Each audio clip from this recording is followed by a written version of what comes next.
I grew up in Beeville, Texas. It's a tiny place where Main Street boasts just one blinking traffic light. On weekends, most folks can be found at the local diner, catching up on gossip and enjoying a hearty meal. When I was 19, my boyfriend Jack suggested we go for a drive late one summer night. It was him, me, and our two friends, Amy and Mike.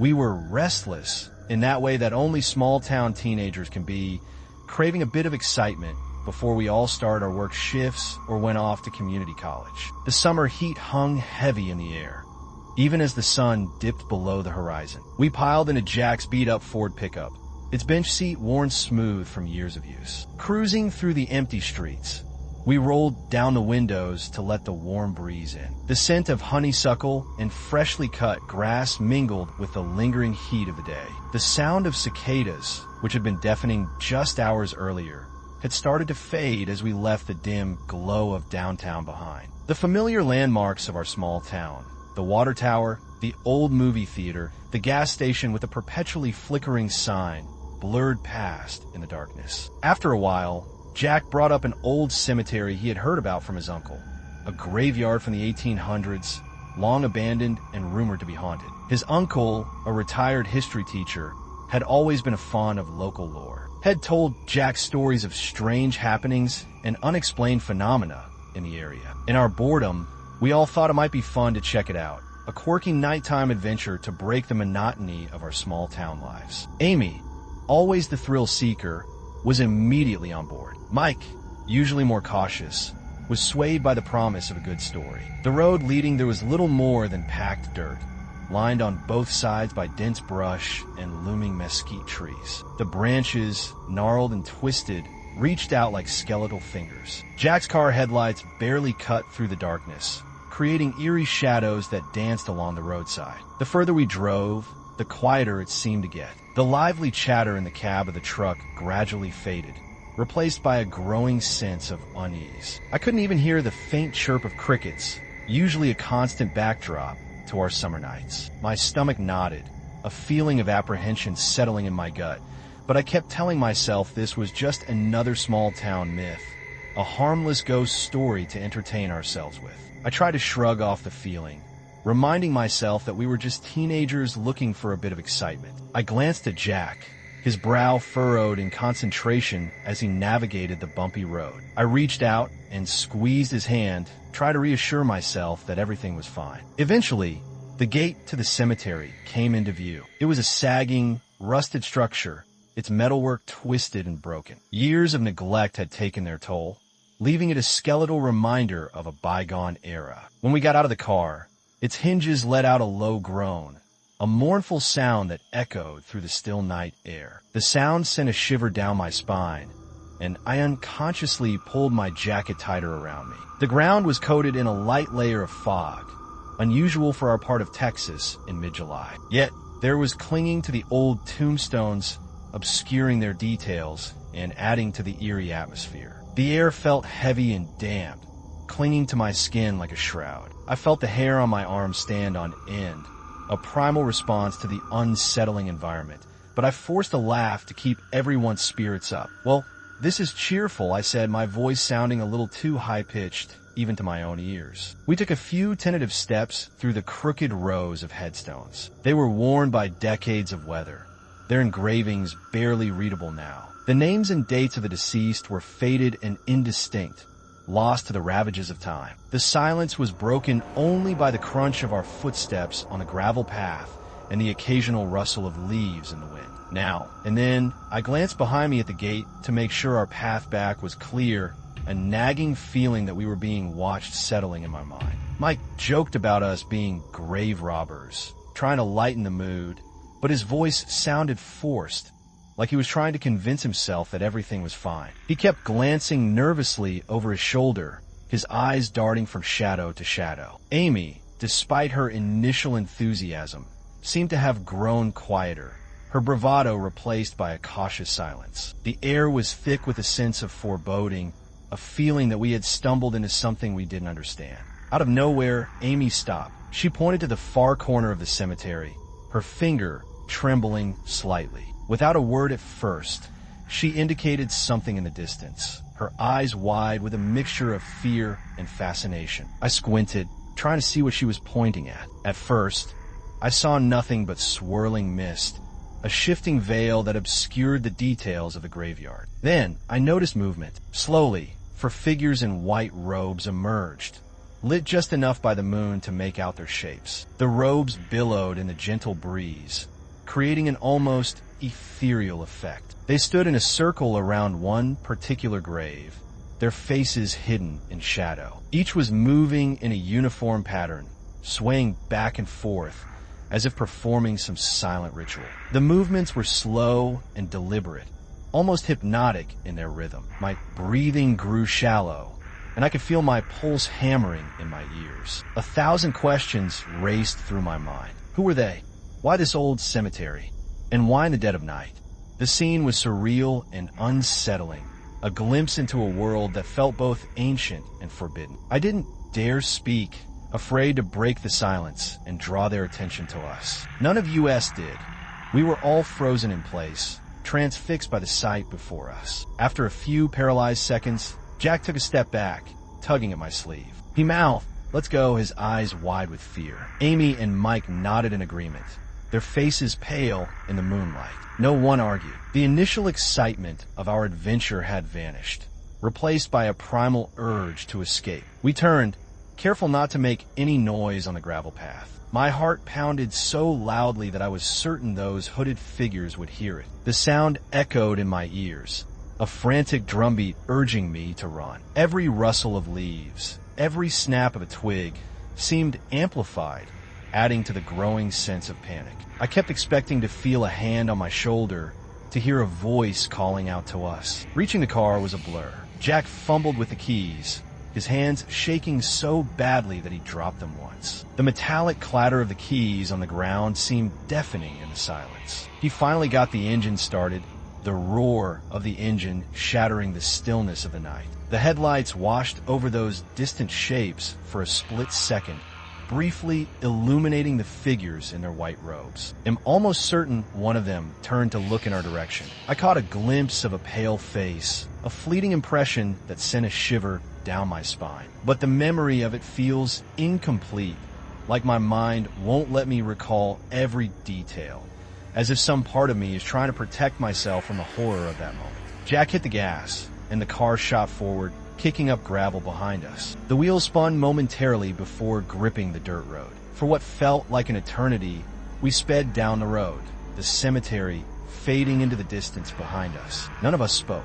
The only sound was the roar of the engine and the crunch of the tires on the gravel. I kept looking out the rear window, expecting to see someone trailing us, but it was just darkness, a vast and empty void that seemed to swallow everything in its path. My thoughts jumped from relief to fear to adrenaline, unable to settle. The experience had shaken me to my core, leaving me with a sense of unease that lingered long after we had left the cemetery behind. By the time we reached the relative comfort of a well-lit street, our nerves were frayed. The harsh glare of the streetlights felt almost jarring after the darkness of the graveyard. We parked by an old convenience store, the only place open at that hour. Its neon sign cast a garish glow on the deserted street. But nobody had the energy to go inside. We just sat there, trying to steady our breathing, the silence broken only by the hum of the store's air conditioning. Amy was the first to break the silence, asking if anyone had a clue what we had just witnessed. Her voice was barely a whisper, as if she was afraid of being overheard. Mike refused even to guess, shaking his head and staring blankly out the window. Jack's hand was still gripping the steering wheel so tightly I could see his knuckles turning white, as if he was still trying to control the car. We finally agreed we wanted no part of whatever was happening in that cemetery.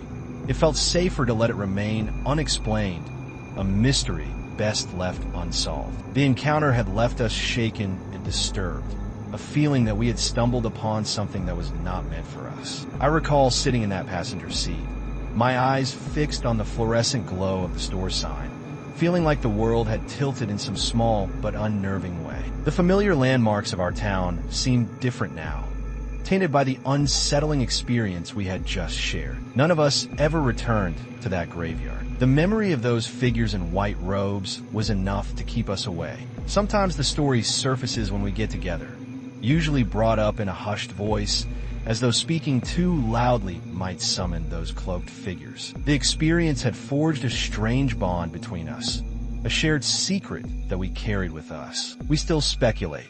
Were they members of some secret group? Or was it just a twisted prank? We'll never know for sure. All I know is that on a warm Texas night, we stumbled upon something we were never meant to see.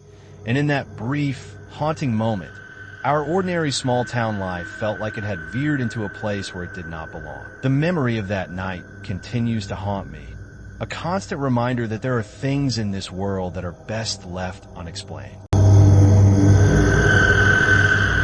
I was driving along U.S. Highway 59 in Texas with my two kids, Elaine and Maddo, late one summer night. The Texas sky was vast and dark, the stars twinkling like distant diamonds. We had just left my friend Carlos' place in Wharton, a small town about an hour outside of Victoria, planning to head back home before it got too dark. I had promised the kids would be home in time for their favorite cartoon show. The children had been bickering in the back seat for most of the ride, complaining about who had more room, who was touching who, or whose turn it was to hold the tablet. Their constant squabbling was starting to wear on my nerves. My patience was stretched thin. I was tired and wanted to get home. Pulling over to the shoulder seemed like the only way to regain control of the situation. I signaled, carefully merging onto the shoulder of the highway. I turned on my hazard lights, the orange glow flashing in the darkness. I put the car in park and stepped out to talk to them face to face, hoping to defuse the situation before it escalated further.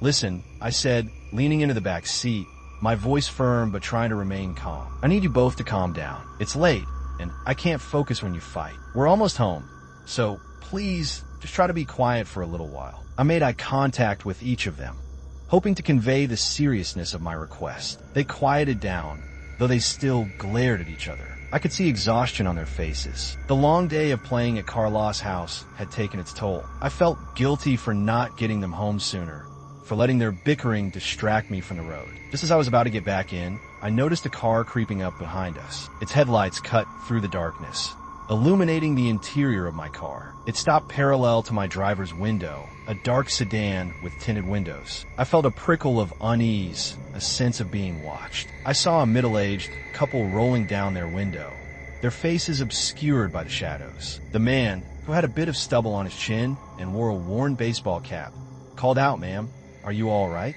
His voice was raspy, with a slight southern drawl. I explained that I was just pulling over to manage my kids, trying to downplay the situation and avoid drawing attention to myself. I didn't want to give him the impression that we were in trouble. The woman in the passenger seat smiled, a wide, unnervingly friendly grin that didn't quite reach her eyes. "Oh, that's good to hear," she said, her voice sweet and high-pitched. "We just wanted you to know there's a big wreck over the next hill, and traffic's backed up. You'd save yourself a lot of trouble if you took a side road a mile back." She pointed behind them, her hand gesturing vaguely in the direction we had come from, then wished me luck and drove on, their car disappearing quickly into the darkness. Their sudden appearance and their unsolicited advice felt strange and unsettling. I wondered why they had stopped, why they had felt the need to warn me about the supposed accident. I looked up at the night sky, wondering if I really wanted to follow a detour I knew nothing about with two tired children in the car. The idea of getting lost on an unfamiliar road after dark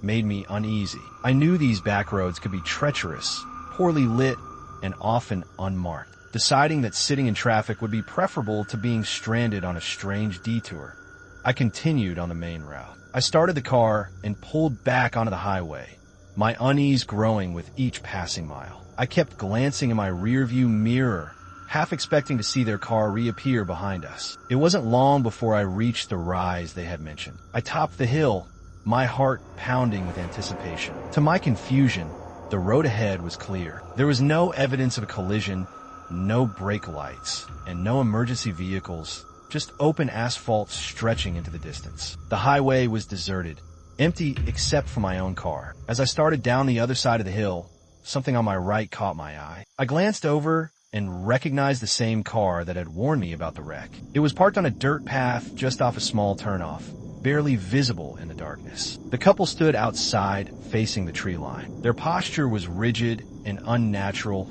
their bodies completely still as though transfixed by something deeper in the woods. The scene was surreal and unsettling. They stood like statues, their eyes fixed on something unseen. A prickly sensation spread along my arms, and I found myself pressing the gas pedal a bit harder. I want to get away from them, to put as much distance as possible between us. Their presence felt wrong, a violation of the quiet solitude of the highway. I tried to rationalize it. Maybe they had engine trouble, or perhaps they were stretching their legs. But it was unsettling to see them there, motionless in the middle of nowhere. The image of their still figures remained burned in my mind. The moment I cleared the bend in the road, I lost sight of them. The trees closed in, obscuring the turnoff and the couple standing beside it. I let out a shaky breath, trying to calm my racing heart. My children, thankfully, had drifted off, their heads lolling against their car seats. The rest of the drive was spent in silence,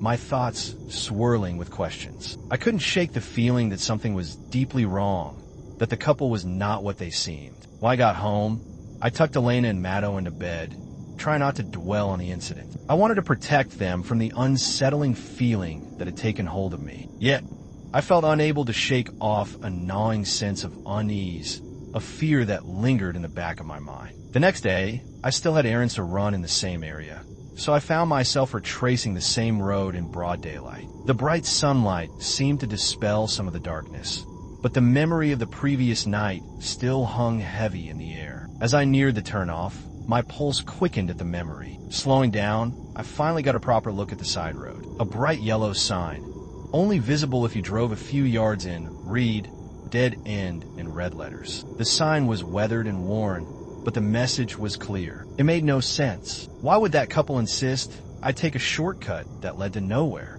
And why were they standing there in the dark, with no apparent destination? The whole situation was illogical and disturbing. For all the time I've spent on Texas highways, I've rarely been so unnerved. There was nothing obviously sinister about them, but the entire exchange felt wrong in ways I can't fully explain. I knew instinctively that something was amiss. I often wonder what I would have found if I had gone down that narrow road, trusting strangers' directions over my own better judgment. The thought sends a shiver down my spine. It reminds me to stay cautious when traveling those quiet country stretches, because I have no idea what might have happened or what that couple really intended. Sometimes a road that seems lonely is safest. A detour from an overly friendly stranger might lead to some place you never wanted to be, a destination far more terrifying than a traffic jam. I continue to drive those highways, but I am much more cautious about whom I trust.